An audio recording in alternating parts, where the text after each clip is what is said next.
चलिए आज हम विभाज्यता पढ़ेंगे। विभाज्यता में दो विभाज्यताएं पढ़नी है, 7 की विभाज्यता और 11 से। तो मैंने बोर्ड पे लिखा हुआ है, सबको सबके सामने है। देखो एक संख्या लिखी हुई है 2,39,10,551।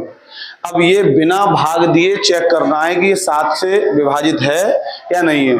कल भी हमने कुछ विभाज्यताएं देखी थी, कल समझ में आई होंगी। तो अब इस संख्या को हमने इकाई से और लास्ट तक करोड़ तक इस तरह लिख लिया। इस संख्या के इकाई का अंक, फिर दहाई का अंक, फिर सैकड़ा, फिर हजार, फिर 10,000, लाख, 10 लाख और करोड़। इन अंकों को हमने ये लिख दिया है इस तरह। इसी संख्या के देखो इकाई का, दहाई, सैकड़ा, फिर हजार, ये अंक इस तरह लिखे हुए। अब क्या करना है तुमको, इन अंकों में याद कर लो संख्या 1, 3, 2। इकाई में 1, दहाई में 3, सैकड़ा में 2। फिर इसको माइनस कर दो, -1, -3, -2। इकाई में हजार में -1, 10,000 में -3, लाख में -2। उसके बाद फिर प्लस की आ जाएंगी अगर संख्या है और है तो। 10 लाख में 1 और करोड़ में 3, इनका गुणा करना है बस। तो चलो गुणा करके देखते हैं। इनमें एक गुणा किया 1 आया, ये गुणा किया तो 15 आया, यहाँ 2 का गुणा किया 10 आया, -1 में 0 का गुणा किया तो 0 आया। 0 में गुणा करते किसी का भी तो 0 ही आता है। -3 में 1 का गुणा करेंगे तो -3 आया, -2 में 9 का गुणा किया -18 आया, 1 में 3 का गुणा 3 और 3 में 2 का गुणा किया तो 6 आया। अब इसमें जितनी प्लस की संख्याएं हैं और माइनस की संख्याएं, उनको अलग अलग जोड़ लो और उसके बाद उनका डिफरेंस देख लो कि कितना उनका डिफरेंस आता है। तो हम देखेंगे 15 और 1 16 और 10 26, 26 और ये 3 प्लस के हैं 29, 29 और 6 ये हो गए 35। अब 35 और माइनस के कितने आए, माइनस के 3 और माइनस के 18। अगर माइनस माइनस वालों को जोड़ दिया तो माइनस के 21 हो गए।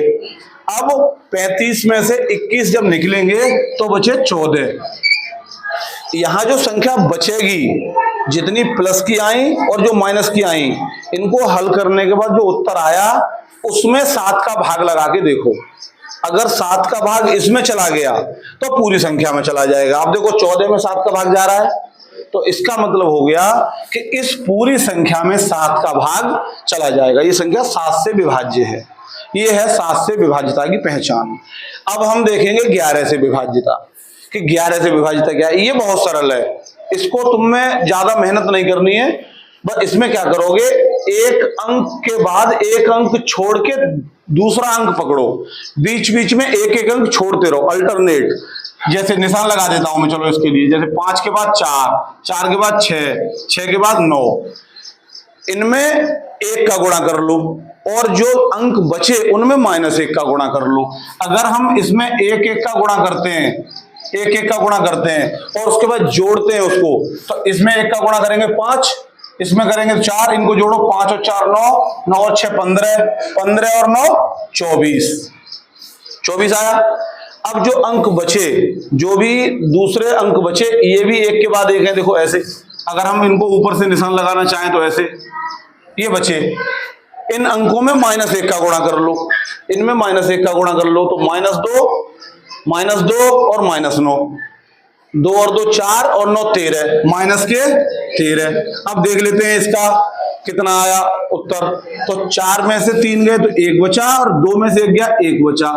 अगर एक बार प्लस का गुणा करके 1 का और एक बार -1 का गुणा करने के बाद जो हमारा अंतर आया वो 11 से विभाजित अगर है तो वो पूरी संख्या 11 से विभाजित है। और अगर ये 11 से विभाजित नहीं है तो संख्या 11 से विभाजित नहीं होगी। इसमें हमारी दोनों ही संख्याएं विभाजित हैं, ये 11 से विभाजित है, ये 7 से विभाजित है। तो ये पहचान है 7 और 11 से विभाजित होने की।